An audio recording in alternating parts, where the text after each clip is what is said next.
آج ہمارے درمیان ایک ایسی شخصیت موجود ہیں جن سے ہم گفتگو کریں گے. وزیر اعلیٰ پنجاب کی معاون خصوصی ڈاکٹر فردوس عاشق اوان.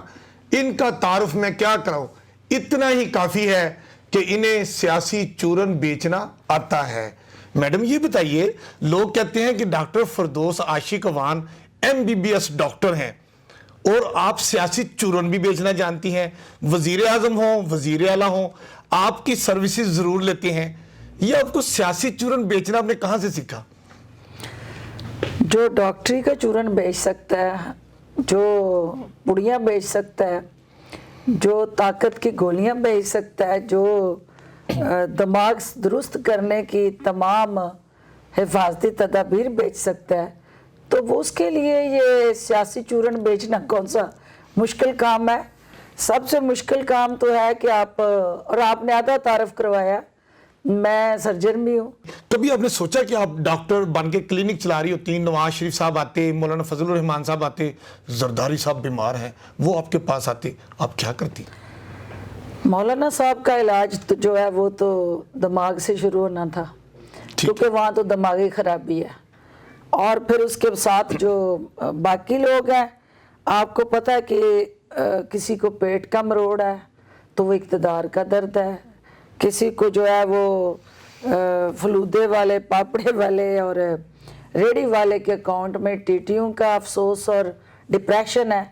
تو نفسیاتی مریض سیاست میں زیادہ ہیں, اور جو باقی جسمانی بیماریاں ہیں وہ سرجن سے بہتر جو ہے وہ چیر پھاڑ کر نہیں سکتا. تو خواہش ہے میری کہ یہ کبھی قابو تو آئے میرے, اور آگے تو سب سے پہلے مولانا فضل الرحمان صاحب آ جائیں, نواز شریف صاحب آ جائیں, زرداری صاحب, مطلب آپ کلینک کھول کے بیٹھی ہیں, کون سب سے پہلے آپ کے پاس آئے؟ پہلا مریض میرا دل چاہے گا مولانا صاحب آئیں. مولانا صاحب آئیں تو آپ کیا کریں گی؟ مولانا صاحب کو کون سی پوری دیں گی؟ پوڑی نہیں دیں گی, یا تو بوریاں دینی پڑیں گی. ایک پوڑی سے تو ان کا ہاضمے ٹھیک نہیں ہوگا, تو انہیں تو عادت ہے بوریوں میں کشتے اور پوڑیاں لینے کی.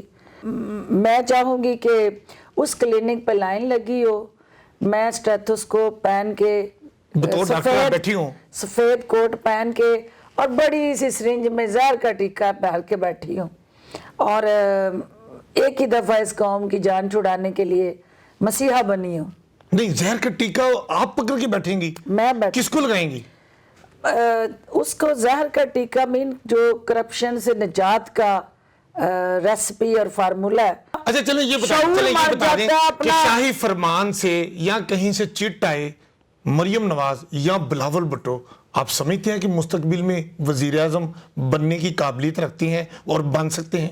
جن کو یہ نہیں پتا کہ چینی اگتی ہے یا چینی بنتی ہے, تو اس سے بڑی پاکستان کے لیے بد نصیبی کیا ہوگی کہ وہ آج اس قوم کے لیڈر بننے کی خواہش رکھتے ہیں, اور خاص طور پہ دونوں کا نچلے پسے ہوئے طبقے اور عوام سے دور دور تک کا کوئی لینا دینا نہیں.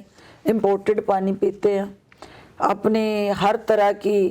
مطلب یہ وزیر اعظم آپ دیکھتے ہیں, بنتے دیکھتے ہیں مریم نواز کو یا بلاول بھٹو؟ میں نہیں دیکھتی کہ میری قوم پہ یہ سانحہ بھی رونما ہو سکتا ہے. اچھا یہ بتائیں کہ عوام کہتے ہیں کہ موجودہ حکومت نے کیا منجی ٹھوکنی ہے, سارے مین سیاستدان نیب کے تھرو حوالاتوں میں, جیلوں میں, عدالتوں میں رول دیے, پیسہ تو ایک بھی نہیں ان سے نکلوا سکے. ناکامی ہے حکومت کی یا ان کی چلاکی ہے؟ دیکھیں یہ ان کا ہاضمہ بڑا مضبوط ہے, اور وہ جو ہضم کیا ہوا ہے وہ باہر نکلوانے کے لیے تھوڑا سا ٹائم چاہیے. اور 2.5 سال تو ہوئے ہیں, 2.5 سال ہوئے ہیں نا, یہ 73 سال کا جو ڈکار مارے ہوئے ہیں انہوں نے, اور جو خون میں رچ بس گیا ہے, جو ان کے نسل در نسل آگے منتقل بھی ہو گیا ہے.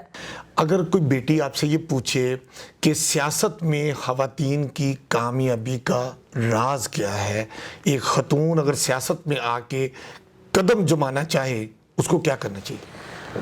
اس کو سب سے پہلے اپنے اوپر اعتماد کرنا چاہیے. اس کو سب سے پہلے کلیئرٹی آف مائنڈ ہونی چاہیے کہ وہ اپنی ذات کے لیے سیاست میں آ رہی ہے یا اپنی کاز کے لیے سیاست میں آ رہی ہے. وہ ہے نا کہ نہ کمتر ہے نہ حاوی ہے, عورت کا حق مساوی ہے, تو یہ کمتر بھی نہیں اس نے اپنے آپ کو سمجھنا, اور مردوں پہ حاوی بھی نہیں ہونا، لیکن جو اس کا حق مساوی ہے اس کی لینے کے لیے کوشاں رہنا ہے۔ میڈم آخری سوال، عام آدمی کہتا ہے کہ موجودہ حکومت مہنگائی میں، بے روزگاری میں، غربت کے خاتمے میں کامیاب نہیں ہوئی، کیا عوام ٹھیک کہتے ہیں؟ میرے پیارے عوام، میرے پریشان عوام یہ سمجھتے ہیں کہ جو 73 سال کے زخم مختلف حکومتیں نے ان کو دیے ہیں وہ 2.5 سالوں میں ختم نہیں ہو سکتے۔ اس وقت ان پسے ہوئے عوام کے لیے ایک ہی امید کی روشنی اور کرن ہے، وہ عمران خان ہے۔ یہ بتائیے موجودہ حکومت عوام کا دل جیتنے کے لیے کیا کرے؟ سب سے پہلے مہنگائی ختم، عمران خان صاحب کو یہ کرنا چاہیے نمبر 1 ہمیں مہنگائی ختم کرنی ہے۔ وہ ہے کہ جو عوام کی بنیادی ضرورت کی چیزیں ہیں، جس میں ہمارا آٹا ہے، دالیں ہیں، چاول ہے، گھی ہے، چینی ہے، ان کے لیے ہمیں سبسڈی دینی پڑے، کوئی بھی طریقہ کار اختیار کرنا پڑے، عوام کو ایک فکس پرائس پہ یہ چیزیں ملنی چاہیے، اور باقی جتنی بھی سبسڈیز ہم دے رہے ہیں وہ ان کی شاید اتنی اہمیت نہ ہو جتنی ان چیزوں کی فراہمی ہم سستی کر کے عوام کے دکھوں کا مداوع کر سکتے ہیں۔ کوئی بات آپ کہنا چاہیں آپ کہہ دیں۔ میں امین حفیظ کو یہ کہنا چاہتی ہوں کہ آپ کے دل میں جو عوام کا درد ہے، پاکستان کے لیے جو بہتری کی سوچ ہے، میں اور میرا بھائی مل کے ایک دوسرے کو طاقت دیں اور حکومتی پالیسیز میں عثمان بزدار کی قیادت میں پنجاب میں مہنگائی جیسی جو اس وقت مشکل ترین صورتحال ہے اس کو ختم کرنے میں عوام کے دکھوں کا مرہم بنے۔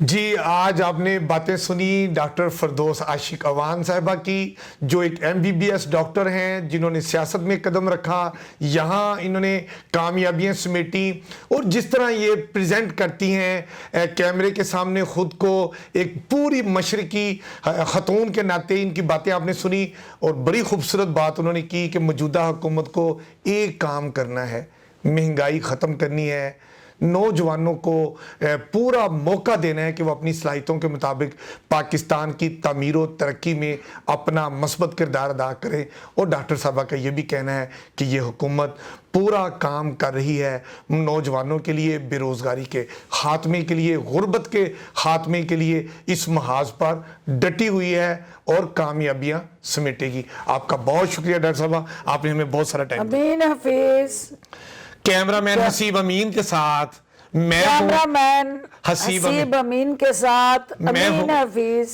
امین حفیظ۔